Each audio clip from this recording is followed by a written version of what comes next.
Hi, my name is Lenora Williams, and I'm your host of the Nonprofit Corner. And as promised, I have some guests for you who are nonprofit from a nonprofit organization, Pivotal Point Youth Services, and I have LaTronda Lumpkins, who is the director, and I have Lori Lucky, who is the program director. And I'm inviting them to come join us and talk to us a little bit about the work they do, their experiences, and share some of the things that we want to know and you want to know if you are starting a nonprofit or if you've been in the world of the nonprofit for years and you really want to know how to keep it going, some of the downsides, upsides, sideways, forward, and all of those great things. So with that said, I work with these young ladies, and they're very special people to me. LaTronda, welcome. Thank you. And Lori, welcome. Thank you. So with that said, I'd like for both of you to take a moment and share some of your experiences. Tell us who you are, what you do in your organization. Tell us a little bit about Pivotal Point Youth Services and what you provide. So LaTronda, we're going to start with you. Okay, great.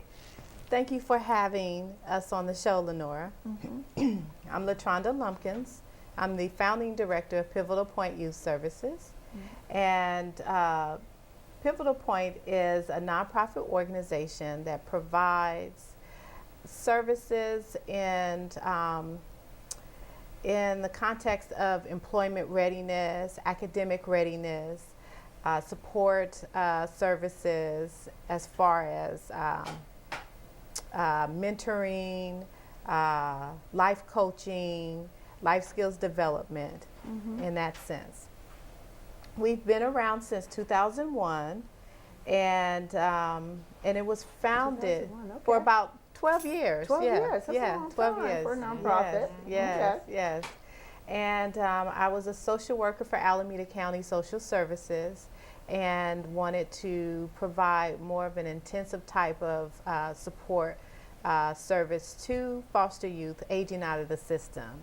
Okay. And left my job with Alameda County Social Services to form Pivotal Point. And it started with my husband and social work colleagues of mine who were also social workers, and one of the ministers at Allen Temple Health and Social Services Ministry. Okay. Yes. So you're the yes, founder. Yes. Okay. So you can share a lot of experiences with us. I sure can.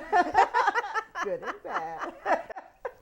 Okay. Lori, tell us a little bit about who you are. Okay, I'm Lori Lucky, Program Director with Pivotal Point Youth Services. Actually, I'm sorry, yeah, Program Director. I've had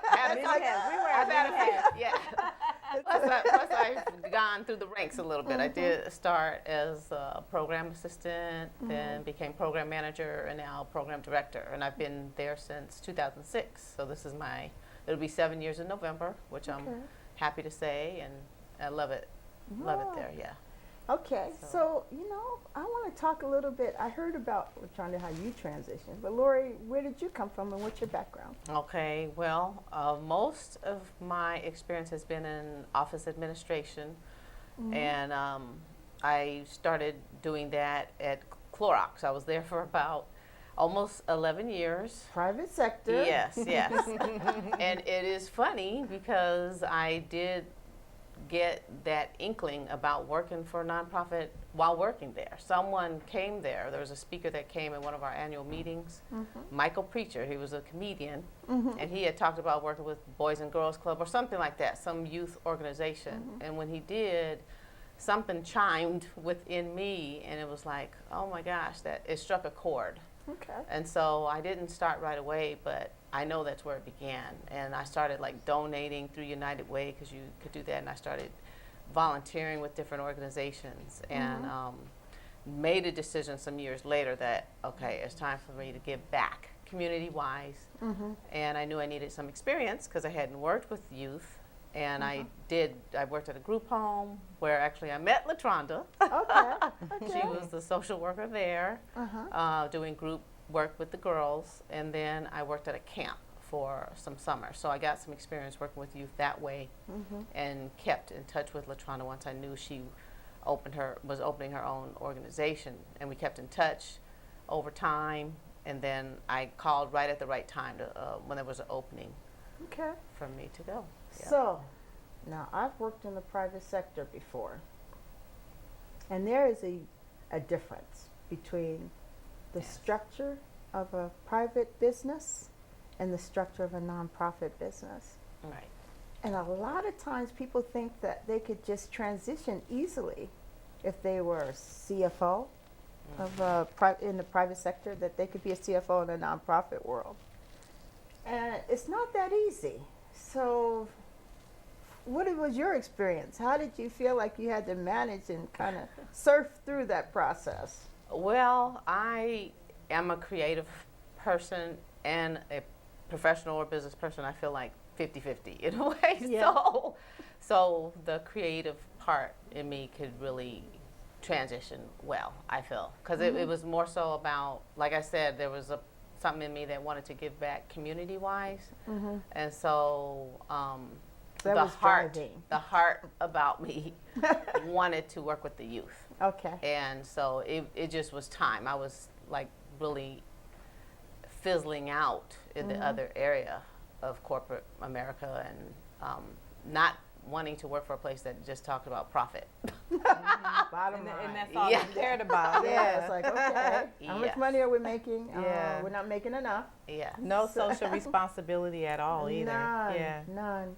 So now I'm coming back to you, LaTrona, because you founded this. And I have a lot of people that come to me and ask me, want to start a nonprofit, been doing a lot of work, paying for it out of their pocket, and trying to figure out how to transition it.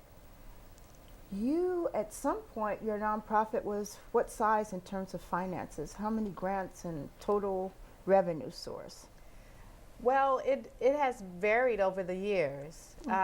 In the beginning, we grew fairly fast. We had federal grants through Department of Labor, state grant through the State Department of Social Services, and a number of local grants through the Alameda County Social Services and the City of Oakland. We were still considered a small nonprofit, even though that our annual revenues was somewhere around $850,000, and we were able to sustain that for maybe about 4 years. Most of those projects were like pilot projects, and with temporary contracts. So after maybe about 4 years, things started to change for us. Okay. So Changed because they went from pilot projects to now solid projects, or projects that were no longer going to be funded. it was a combination of both. We had a special foster care pilot project that started in 2004 and ran through 2008. And because officials who were governing the project left the agency, and new people came and they wanted to do something different with the resources. So that ended that, that project. We had a special community initiative grant through Department of Labor, and that was in 2006 to 2009. So the funding is never long term, or it's not long enough to sustain the organization. So we have to be creative to keep the funds coming in. And so we hit a rough patch in 2010.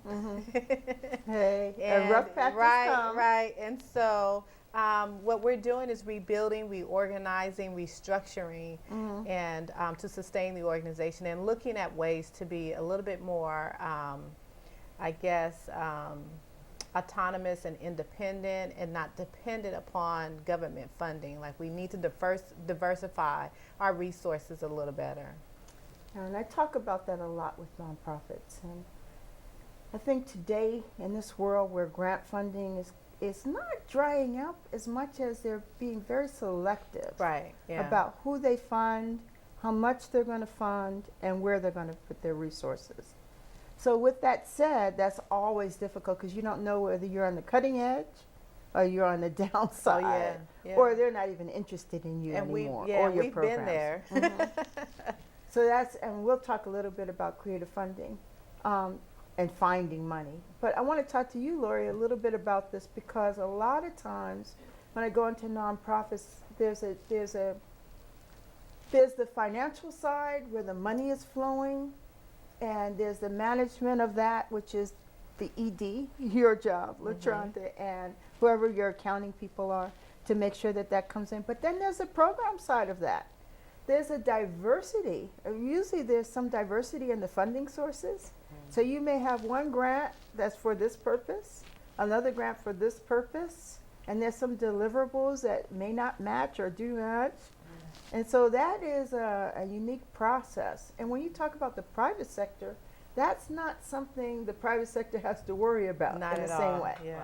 Right. So talk a little bit as a program director how you deal with different funding sources, how you manage the fact that you have to make sure that you adhere to the program requirements. I mean, that is a job in and of itself of being a program director. And then managing the people who are running those Right, programs and the people working on the program and the young people who are in there and you hire. Participating. Oh, Yeah. don't envy me. Well, it is seamless to the youth because they just want to be part of a program, in particular, like in the summer time, because the last few years we've been really focusing on summer employment. Before that, it was a lot of we've been in different locations. So what I have liked about being at Pivotal Point is each year it varies what we're doing program-wise. So that's beautiful about the creativity of it, and it keeps us on our toes. So we know, what funds are coming from where, and some grants are easier to deal with, too, with the youth. Some grants are harder as far as the paperwork. The one program that we have right now is very cumbersome as far as the paperwork. However, I've been working on it since I've been working there, so I feel like I'm an expert, a master at it now after 6 years. But when you first started, I could Oh my imagine it's gosh, like, it was horrible. oh, Yes, and yes. then when you have Very your first difficult. program audit, I could imagine, what was that like? Well, I have to admit, LaTronda is a good role model because, and I've learned a lot from her mentoring wise, because when we do have mentoring, she just says, just let them come out, tell them what we need to do, and we'll fix whatever needs to be fixed. So I would love to just share that with anyone. Like, don't be worried about the monitoring when they come out, because you're learning from that too. Okay. Look at it more so as a learning situation, and not to think you have to have it all in order and perfect from the beginning. So I love that philosophy. Okay. Yeah, and like I say, the youth just see it being seamless. When you're trying to explain what a fund is, they have no clue what They you're have no talking about. clue. It doesn't make any sense All to they them. want to do is turn in their time card Yes, and and know get when paid. they get paid. Yes. Yes. Yep. So you know what we didn't talk about? What ages Yes. you deal with. Yes. So what ages does Pivotal Point Youth Services work with? Well, the age group is 16 to 24. Okay. We started when we first started out, we only worked with foster youth.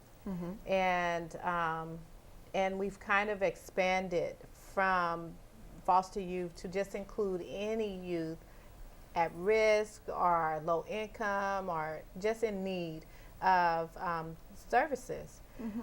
We have had some youth who were 12, 14, very mature, and was able to handle the rigorous training programs that we have in place, because they have to be able to complete the trainings and finish with deliverables. Like, they need to have a resume in place, a cover letter. They need to be able to demonstrate to us that they've improved academically over the course of the year in reading and math.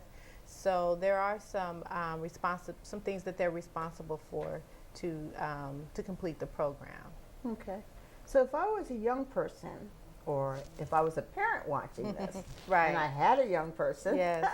sitting next to me and saying, "You need to do something this summer," what would be the process for a young person contacting you and saying, "I'm interested in that program. Okay. I want a paycheck. Yes, yes. I'm willing to do the work." What would they do, and how would they reach you?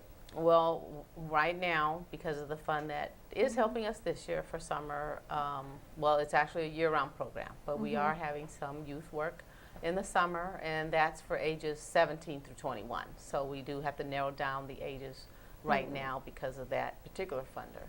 Okay. And they come in with the paperwork that's needed. They can call the office, 510-891-1223, and get some more information, because that would be best, because then I could probe a little more. It's not necessarily just Just call and say, "I That's want to simple, drop yeah, in." Yes. My mom said, "Call you." She heard you and saw you on TV. Yeah. But We do have them come in Okay. and attend an orientation. So we give them an overview of our programs, our services, the benefits that they can obtain while in the program, Yes. and what we expect of them participating in the program. Okay. So I think that we're going to stream your phone number. I know we will. So for all the Yes. viewers, we'll be streaming that. Please contact them, because could you use more youth in your program? Oh, absolutely. Okay, so please contact them because they could use your youth. And if you're youth and you're looking, please know that youth still means 17 to 24. Even though I know when you turn 21, everybody thinks they're old. I did too. But still, this is an opportunity, so please take advantage of it. Wanted to talk a little bit about downsides, like some of the worst thing that ever happened to you.